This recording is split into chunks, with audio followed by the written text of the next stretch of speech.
I'm Diana Iannarone, founder of Red Thorn Solutions. And as you know, if you've been looking at my YouTube and whatnot, I do videos that are really focused on getting the life that you want. And I do believe that the life that you want is always achievable. And I think the only way actually to get the life you want is to also assess a little bit about what it is that you do want. But recently, literally this week, I got 3 different requests from 3 different parts of the world asking me to do a video on a particular content. And so I've decided that's what I'm going to do today, is do a video on that content. And what they were talking about was that I always say, wake up, stand up, live free. But a couple of them said, but when do you run? And or how do you get on the clear path that you're running to? Or what is it that you're running away from? And it brings to light dynamics that aren't just about narcissism and sociopath, but what makes people run? Well, we all know about fight or flight. Everybody's heard about it and so on. But what makes the difference? What makes someone decide to fight or flight? And is there other options? Well, I'm a firm believer that if you're going to run, it should be running towards something that you believe that is going to be healthy for you. And that is, to me, more powerful than running away from something. Of course, if you're running towards something, you're also running away from something. But the key is, what is your driving force? Well, in most of my videos, almost all of my videos, what I've been talking about is moving away from abusive situations. You have situations where you're not being treated fairly, you're not being treated kindly, you're not being treated lovingly. And I'm a tremendous advocate of you walking away from those situations. But there are other drivers in why people run. And one of the biggest drivers as to why people run is fear. So the question becomes, what is it somebody's afraid of? And it's not always clear. And I guess what I would say, and this is my viewpoint, that relationships require a couple of components. One is vulnerability. Not most people's strong suit. Vulnerability is really tough because you have to admit I'm flawed, you have to admit I'm afraid, you have to admit that I'm hurting, you have to admit you have a need, you have to admit something that makes you vulnerable, meaning it shows the truth of what's really going on inside of you, even if you don't like what you see. But not only do you have to be able to be vulnerable, in order to have a relationship, you have to be vulnerable with somebody who's willing to relate to you. Not that that means they have to agree or concur, but they have to be able to relate. So that has to do with communications. People communicating. I say this, you say that. But when we get to those phases where we're showing a vulnerability, we're also showing something to someone else that can trigger things in them. So the dynamic gets really difficult because everybody, to some degree or another, has wounds. And those wounds were instilled when we were a child, and until we look at them, they remain there forever. That's where my wake up, stand up, live free comes from. The first thing is to wake up. And by waking up, I mean we actually have to look at who we are, try and find our wholeness, try and find the depth of our soul, what's going on inside us. And then in a wonderfully perfect world, we can communicate that with somebody who loves us, and they'll comfort us in our wound and help us heal that. But it doesn't always happen like that. And it's not always about you, what happens next. And that's kind of the hardest part. So this comes up a lot. I think naturally, when you're in relationships and you don't want to lose it, maybe without even our conscious awareness, very often we hide ourselves. We don't want to rock the boat. We don't want to say anything that will make the person want to leave. We don't want to disclose parts of ourselves that maybe aren't so pretty. And I actually disagree with all of that. Not that I've never done it, let me be clear on that. But because to me, it's important that you be able to show the all of you to someone. And my belief is someone that is all in and willing to investigate the all of them and see who they are rejoices in that sharing. And I don't think this is easy to find. So relative to the request about the videos, somebody asked me, why do I, this is a personal question, why do I think communication is so important in a relationship? Because, truthfully, you could stay in a relationship. Maybe you have a man who's really loves you, maybe provides for you in various ways, is kind, doesn't cheat, or a woman, whichever the case may be. But you're finding you're unhappy. And you're like, why am I unhappy? Well, my personal belief is that you may be feeling there's a lack in communication, connection. And that lack in communication or connection, if it's important to you, will have you feeling alone even though you're not. Now, there are plenty of people around the world today that have those kinds of relationships that aren't real disruptive, they aren't violent, they aren't mean, but people are just unhappy. I believe the reason is they're not really with a best friend, somebody really willing to hear you, be with you, understand you. And personally, I think that's an important component. But the beauty of this kind of thing is to first, as I said at the beginning, decide what it is that you want so that you'll know it when you find it. So if you have a clear vision of what it is that you want, then you're far more likely to get it. So if you want that best friend, that real partnership, that real unified togetherness, then you have to be willing to take the chance of saying some of the things that will be vulnerable things to say, even if it has to do with your relationship. So for example, if you're feeling that you haven't spent any quality time together, or you're feeling that you're not being heard, or you're feeling that something is having you feel unfulfilled, my belief is you should be able to share that with your partner. What happens next, though, doesn't have anything to do with you, because it has to do with the person on the other side. And I warn people, and this is something I've been doing for a long time, and I've been emphasizing it lately because I've been really discovering a lot about this process myself, is if you show your vulnerable side and the person on the other side can't hear you, it might scare them. Because if someone says they're vulnerable, like, I feel that I'm not getting this or that or the other thing, the other person may think it's their fault, even if it's not. And that's where communication comes in, to be able to discuss it. Because my wound, your wound, is only about you. It's never about the other person. And the other person's actions might be highlighting that wound for you, like, ooh, now I can feel it, now I can see it. But all that's supposed to do is help you know that there's a part that needs healing. And in an open relationship where you really love each other, the person will be able to stay connected to what's going on with you without making it about them. Not so easy. Not so easy. So the component of run is not only about when should you run, but what happens when someone else does? What happens when someone else runs?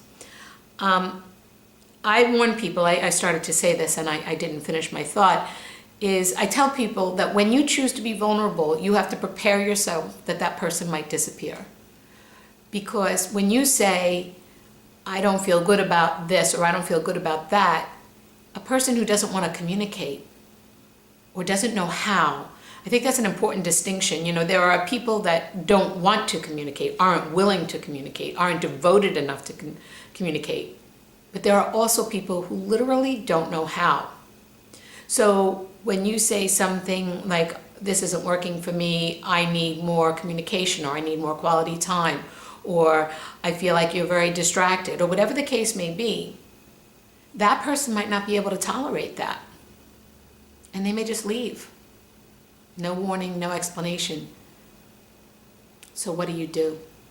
Well, there's lots of options. You can run after them. You can try and convince them that it wasn't about them, that it was about you, and that you were just sharing like you would with a best friend. But somebody recently said this to me so beautifully. If the person doesn't handle the breakup well, isn't that evidence that they weren't handling the relationship well? And what I mean by that is if they're not willing to communicate on the breakup, do you really need any more information to know they would never communicate in the relationship? And so it comes back to the question, how important is communication to you? How important is it to you to be able to be vulnerable with your partner?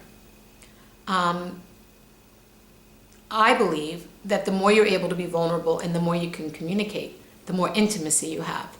And the more intimacy you have, the deeper the love goes and the more binding the love is. And I don't mean binding in the sense of attachment. I don't mean that. I mean binding in the sense of the devotion and loyalty gets so deep that really nothing can break it. So that to me is the integration. When someone is completely whole, then they're going to invite in somebody who is also whole, which allows for those vulnerabilities and those communications because people aren't busy taking things personal. As you all know, I'm a big advocate of the 4 agreements by Don Miguel Ruiz, which is one of them is don't take things personal. But that's easier said than done. Also, don't make assumptions. Easier said than done. But when the closer you get to wholeness, the more you don't make assumptions, the more you don't take things personally, the more you are impeccable with your word and so on. So the purpose of this video, and I won't go too much further, actually it was confirmed by a couple of things. One is, Facebook, right? But one of the things was on Facebook, it was Ram Dass, and he said, I can do nothing for you but work on myself. And you could do nothing for me but work on yourself. And that's really the point, is in every situation when it's not working, the first place you need to look at is you. And no matter what, when all is said and done, there is something you were supposed to learn about you. Hands down, I'm convicted in that, I believe it. So you should always be evaluating about you. So that I thought was very good. The other thing that came up right behind it, and I decided it would be a good conclusion, was a John Wooden quote. Be more concerned with your character than your reputation, because your character is what you really are, while your reputation is merely what others think you are. And I guess that what is all boils down to, and what my message about today is. Number one, when you start out a relationship, being vulnerable is not a smart decision because you have to kind of tread first and see what you've got. You don't want to share the deepest parts of you with somebody that isn't going to honor and respect it. That said, once the relationship seems to be moving to the next level, if you still haven't shared your vulnerabilities, then you have not tested the waters at all. Because when you do share your vulnerabilities, that's when you're going to learn more about that person that you're with. So if you skip that part, it's going to be potentially too late by the time you realize it. So when you share your vulnerabilities, when you share, oh man, I know I'm really being silly, but it hurt me when, and sometimes you're not being silly, but sometimes you are. Sometimes maybe you're tired and so you're a little more sensitive to what somebody might have said, or there's just so many, this is something I could do 12 videos on just this, what hurts us.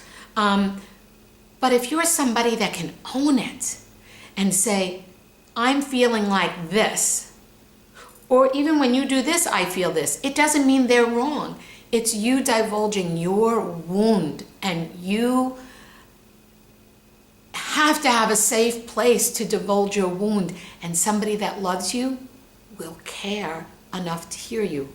Or maybe I should say somebody that knows how to love, because they might love you, but they have so many of their own wounds, they can't see past that.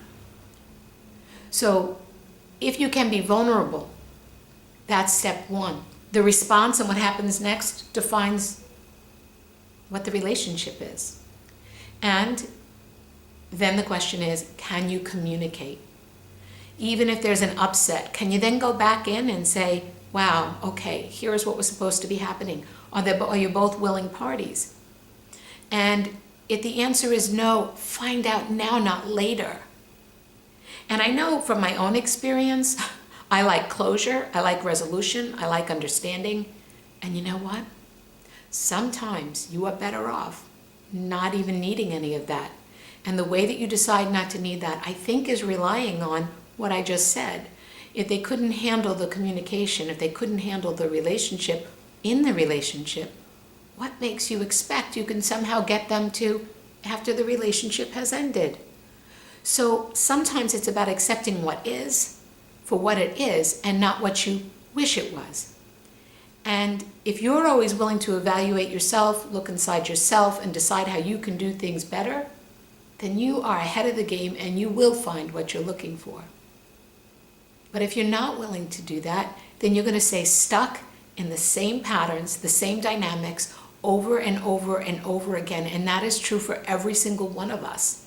And here's the key. If you want to change your life, it requires courage and releasing of fear. You could still have fear, but you have to step up to the plate anyway. You have to decide to do whatever is right anyway. And in your quest for wholeness, you will become more and more independent, be more and more able to know what to run towards, and you won't be running from things because you'll just be moving in the right direction, because you will just know what feels good, what feels right.